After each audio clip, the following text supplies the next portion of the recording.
Inshaalloh mana shu qadr kechasini topish arafasida turibmiz. G'animat birodarlar. Bir yilda bir marta bo'ladi. Rasululloh sollallohu alayhi vasallam Ramazon oyining 3-10 kunligida jub kechadan tog' kechada o'tadigan tunlarni istaylar dedi Rasululloh.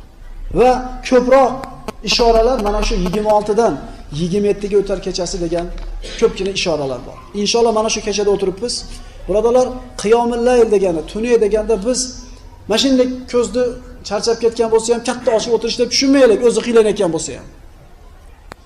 Hayoli 7 bozorga ketib qolgan bo'lsa ham namozni tushib deb tushunmaylik. Agar yuragimizdan bir marta xolis Alloh uchun chin yurakdan subhanalloh deb bir marta aytsak shu ham tunay bo'ladi. Xufton namozidan keyin 2 rakat namoz o'qib uxlab olsak ham tunay bo'ladi. Albatta ertamaga o'tirish deb turib bizda tunay deganda deydi odamlar. Chunki tunay deganda bir noto'g'ri tushunchalarimiz bo'lib qolgan. Yarim kechaga borganda 12 dami, 1 dami, 1 soat, yarim soat uxlab olishlik tunayni yo'q qilib qo'ymaydi birodar. Hayoli bu yoqda bo'lib turib, unaqa tasbih aytgandan keyin birodarlar yarim soat damini olib, yana bir xushyor turib tasbih tahlilda bo'lgani to'g'riroq bo'ladi. Demak, Alloh taolo bu dinda bizga bir mashaqqat qilmadi. Bu 1000 oydan afzal bo'lgan tun arafasida o'tiribmiz. G'animat bilaylik. 365 kun uxlaymiz. Ishonaveringlar. 8 rakatdan keyin, taravadan keyin uyga ketaman deyotgan hisob kitob bo'layotgan bo'lsa kallamizda jich insof qilaylik. 365 kun qizg'anyapmiz o'zimizdan tunimizni. Bir yilda bir marta qizg'anmay o'zimiz uchun sarflab qo'yaylik. 365 kun televizorda quchoqlab yotibmiz. Birar kun shu televizorda talag'ini berib, birar kun Alloh uchun bir qoyim bo'laylik. Avvalgi ummatlarda umrlari uzoqligini Rasululloh sollallohu alayhi vasallam bilgandan keyin Parvardigorim, meni ummatimni umrlari qisqa ekan. Ularni ibodat qilishlikka, savob orttirishlikka bo'lgan muddati qisqa deganda Alloh taolo mana shu qadr kechasini siz bilan bizga fazilat qilib berdi. 1000 yil yashagan odam birodar 1000 yil gunoh ham qilishlikka xavf bo'ladi. Endi 60 yil yashab turib, 60 yil gunoh qilishlikka xavf turib, 1000 yillik savobni bir kechada beradigan bo'lsa, bu fazilat kimga berilgan? Muhammad Mustafa sallallohu alayhi vasallam ummatiga berilgan. Demak, qaysinisi to'g'ri bo'lganda ham albatta bu tunni ulug' tun ekanligiga ishora bo'ladi. Laylatul qadr xayrun min va ma adraka ma laylatul qadr. Qadr kechasi qandoq kun ekanligini qayoqdan bilasiz? Sizga nima bildirdi? Alloh taolo qadr kechasi nimaligini qatdan bilasizlar deyapti. Agar men sizlarga bu narsani bildirmasam. So'ngra mana shu oyni qanday bir ulug' oy ekanligini bizga bayon qilib, Laylatul qadri xayrun min alf shahr. Qadr kechasi 1000 oydan afzal. 84 yilga yaqin umr. Bu yerda o'tirganlar o'rtacha 60 yil, 70 yil yashasam degan rashodni olamiz. 80 ga kelishlik bir antiqa narsa bo'lib qoldi. Qadr kechasi 1000 oydan afzal. Chunki bu tunda Qur'on nozil bo'lgan kecha. Bu 1000 oy deyishligidan Rasululloh sollallohu alayhi vasallam mana bir qancha hadislarda vorid bo'lgan. Qadim zamonlarda bir podshohni dedi Rasululloh sollallohu alayhi vasallam hikoya qilib beradi. 1000 ta o'g'li bo'lgan. Har bitta o'g'lini har oyda jihodga jo'natardi. Har oyda bitta bolasi shahid bo'lardi. Keyingisini tayyorlardi, jihodga chiqarardi. 1000 oyda 1000 ta o'g'li shahid bo'lib tugadi. So'ngra o'zi chiqdi va o'zi ham shahid bo'ldi. Mana shu narsani Rasululloh aytib berganida sahobalar ta'ajjubga tushdi. Shunda payg'ambar sollallohu alayhi vasallam bu qissani eshitib havas qilayotgan sahobalarga qarab turib, bundan ham afzal bo'lgan amalni aytaymi dedi. Qadr kechasi Alloh taolodan savob umidida, namozda, tasbihda, tahlilda, zikrda qoyim bo'lgan kishini qilgan ibodatining savobi 1000 ta bolasini shahid qilgan podshohning savobidan ko'ra ko'proq bo'ladi.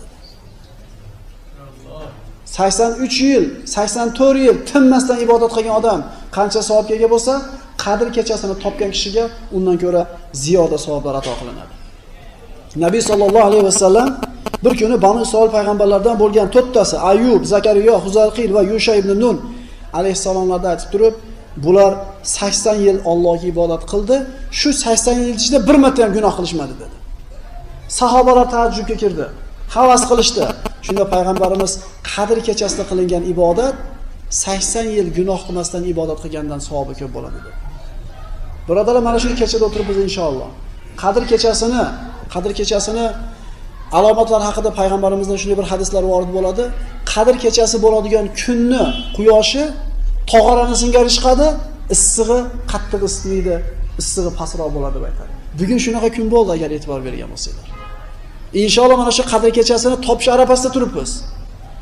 G'animat birodarlar. Bir yilda bir marta bo'ladi. Rasululloh sollallohu alayhi vasallam Ramazon oyining 3-10 kunligida jub kechadan tog' kechaga o'tadigan tunlarda istaylar dedi Rasululloh. Va ko'proq ishoralar mana shu 26 dan 27 ga o'tar kechasi degan ko'pgina ishoralar bor. Inshaalloh mana shu kechada o'tiribmiz.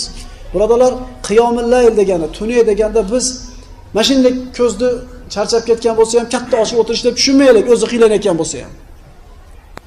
Hayoli 7 bozorga ketib qolgan bo'lsa ham namozni tushib deb tushunmaylik. Agar yuragimizdan bir marta xolis Alloh uchun chin yurakdan subhanalloh deb bir marta aytsak shu ham tunay bo'ladi. Xufton namozidan keyin 2 rakat namoz o'qib uxlab olsak ham tunay bo'ladi. Albatta ertamaga o'tirish deb turib bizda tunay deganda deydi odamlar. Chunki tunay deganda bir noto'g'ri tushunchalarimiz bo'lib qolgan. Yarim kechaga borganda 12 dami, 1 dami, 1 soat, yarim soat uxlab olishlik tunayni yo'q qilib qo'ymaydi birodar.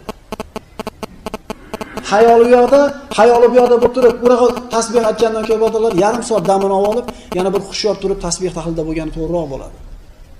Demak, Alloh taolo bu dinda bizga bir mashaqqat qilmadi. Bu 1000 oydan afzal bo'lgan tun arafasida o'tiribmiz. G'animat bilaylik. 365 kun uxlaymiz. Ishonaveringlar. 8 rakatdan keyin, taravadan keyin uyga ketaman deyotgan hisob kitob bo'layotgan bo'lsa kallamizda jichi insof qilaylik. 365 kun qizg'anyapmiz o'zimizdan tunimizni. Bir yilda bir marta qizg'anmay o'zimiz uchun sarflab qo'yaylik. 365 kun televizorda quchoqlab yotibmiz. Birar kun shu televizorda talag'ini berib, birar kun Alloh uchun bir qoyim bo'laylik. Avvalgi ummatlarda umrlari uzoqligini Rasululloh sollallohu alayhi vasallam bilgandan keyin Parvardigorim, meni ummatimni umrlari qisqa ekan. Ularni ibodat qilishlikka, savob orttirishlikka bo'lgan muddati qisqa deganda Alloh taolo mana shu qadr kechasini siz bilan bizga fazilat qilib berdi. 1000 yil yashagan odam birodar 1000 yil gunoh ham qilishlikka xavf bo'ladi. Endi 60 yil yashab turib, 60 yil gunoh qilishlikka xavf turib, 1000 yillik savobni bir kechada beradigan bo'lsa, bu fazilat kimga berilgan? Muhammad Mustafa sallallohu alayhi vasallam ummatiga berilgan. Tanazzalul malaikatu va ruhu fiha bi izni robbihim min kulli amr. Unda farishtalar va ruh Robbilarini izni bilan barcha ishlarga tushurlar. Bu oyatdagi ruhdan maqsad Jabroil alayhisalom. Qadr kechasi Jabroil alayhisalom boshlig'idagi farishtalar Alloh taolo kelasi yilgacha taqdir qilgan ishlar ila tushadilar.